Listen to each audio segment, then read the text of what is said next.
like life than you are, this lawn, your sandwiches, that pine.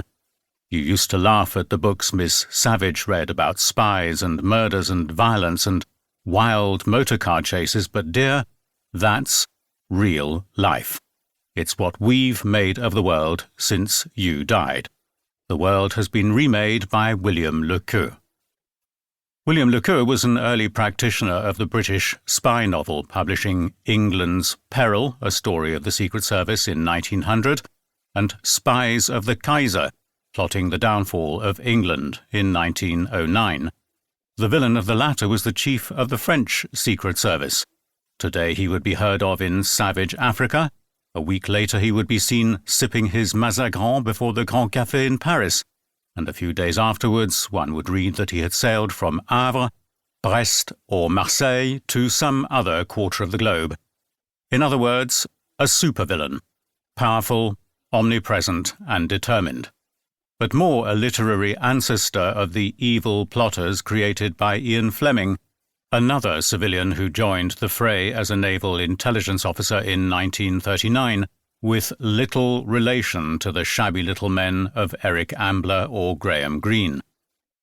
The real horror of the political brutality of the 20th century to Greene and Ambler and their precursors, Somerset Maugham and Joseph Conrad, was that its practitioners were perfect exemplars of what Hannah Arendt was to call the banality of evil, not monsters of superhuman cunning.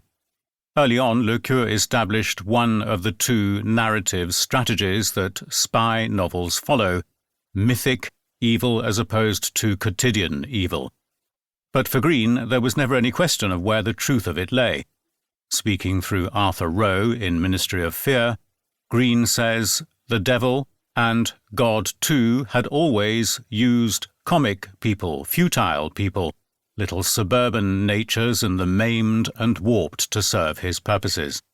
When God used them, you talked emptily of nobility, and when the devil used them, of wickedness. But the material was only dull, shabby, human mediocrity in either case.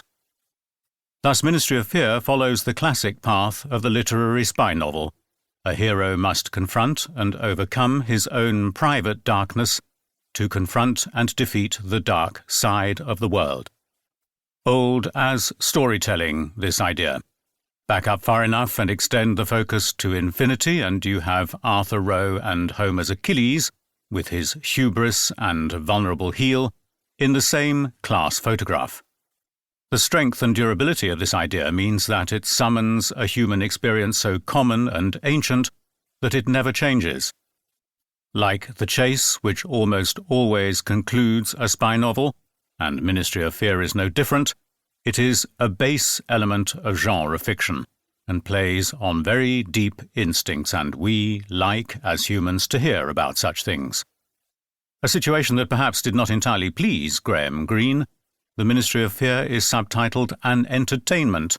What on earth did he mean by this? That the novel was a throwaway, feeding the low appetites of the reading mob? That if he chose, he could be far more complex and insightful on the subject of the human condition? Perhaps. But Ministry of Fear, along with all the other novels of intrigue, does not suffer in comparison to Greene's novels of faith. It isn't less sophisticated, serious, or forceful. The subtitle simply acknowledges that the novel is a certain kind of genre fiction which had not, by 1941, had its reputation elevated by the work of Graham Greene, though Maugham and Ambler had already published sophisticated, high-quality spy novels. Greene achieved his part in the elevation in two ways: with good writing, Swiss watch narrative which you aren't supposed to notice, and great lines which you are, and by the fictional deployment of politics. What he learned in Freetown, and what enriches his novels for the rest of his career, is that the spy novel at its best is not a thriller, but a political novel. So in The Third Man, Our Man in Havana, The Honorary Consul, The Quiet American, and finally The Human Factor, it is politics that is the antidote, the ingredient that adds the serious and seductive dimension to a genre that people read on trains. But this he could not do in 1941. There is